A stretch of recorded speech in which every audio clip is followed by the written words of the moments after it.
2019 के अंत में एक नई गन्ने की किस्म विकसित की गई कोसा 13235 के नाम से।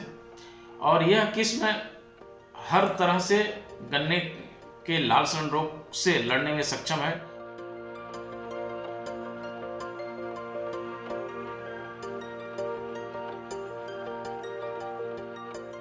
किसी भी समय पे जो एक गन्ने की प्रजाति होती है, लगातार उसका जब हम खेती में प्रयोग करते हैं, एक ही वैरायटी लगाते हैं, तो कुछ दिन के बाद उसमें बीमारियां और जो है कीड़ों का प्रकोप बढ़ने की संभावना आ जाती है।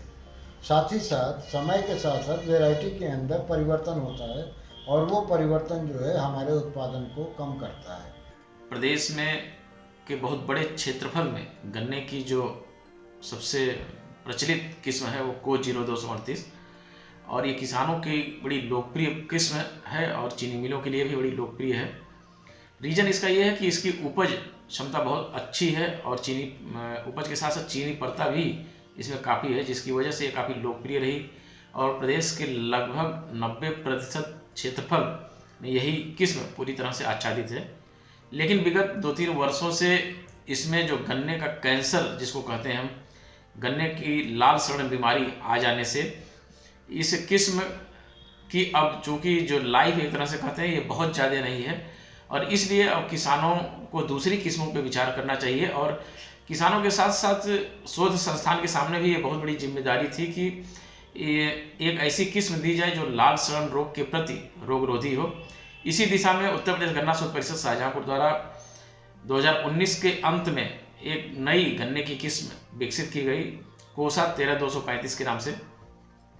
जैसा कि हम जानते हैं कि एक किस्म के विकास में कम से कम 8 से 10 वर्ष लग जाते हैं और इसमें अथक प्रयास के बाद 2019 के अंत में यह किस्म शाहजहाँपुर संस्थान द्वारा विकसित की गई और यह किस्म विकसित की गई MS 6847 और को 1148 को क्रॉस करके संकरण करके यह किस्म विकसित की गई है। और यह किस्म हर तरह से गन्ने के लाल सड़न रोग से लड़ने में सक्षम है। और उपज की अगर हम बात करें तो जो हमारी गन्ने की किस्म 0238 है, किसी भी दशा में उस उपज में वह किसी दशा में कम नहीं है। और चीनी पड़ते की बात करें तो यह उससे भी अधिक इसमें चीनी पड़ता देने की क्षमता है। तो इसी उद्देश्य से यह किस्म विकसित की गई और 2019 में विकसित करने के बाद 2020 से ही यह गन्ने की किस्म किसानों को बीज के रूप में दी जाने लगी। जबकि सामान्य तौर पर यह होता है कि जब किस्म विकसित होती है तो उसको किसानों तक पहुंचने में ही 2 से 3 वर्ष लग जाते हैं। लेकिन गन्ना शोध संस्थान द्वारा इस दिशा में काफ़ी महत्वपूर्ण युद्ध स्तर पर काम किया गया और अगले वर्ष ही पूरे प्रदेश में 300 कुंटल कोसा 13235 का बीज गन्ना वितरित किया गया सभी गन्ना समितियों के माध्यम से।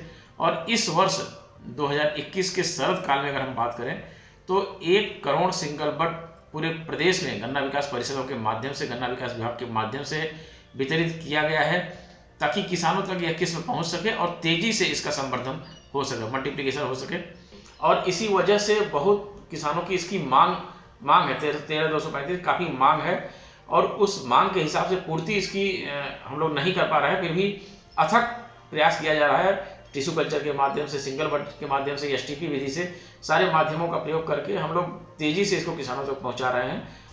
किसान भाई यहाँ पे देख सकते हैं कि 13235 का जो ये गन्ना होता है, इसकी जो पोरियाँ होती हैं ये पूरी तरीके से गोलाकार ना होकर हल्का सा अंडाकार टाइप से चपटाकार ये होती हैं।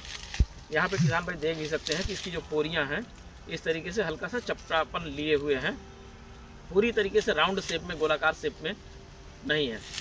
इसकी जो आँखें हैं ये जैसा कि मैंने बताया कि कछुए की पीठ की तरह होती हैं, तो ये इसकी आँखें यहाँ पे देख सकते हैं कि जैसे कछुए की पीठ है उस तरीके से कोसा 13235 की ये जो बड है, आँख है, इससे भी किसान भाई पहचान सकते हैं।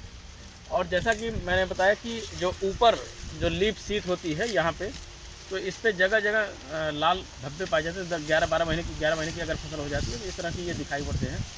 तो इनसे भी किसान भाई पहचान सकते हैं कि कोसा 13235 की वैरायटी कैसी है और कैसे उसको पहचाना जा सकता है।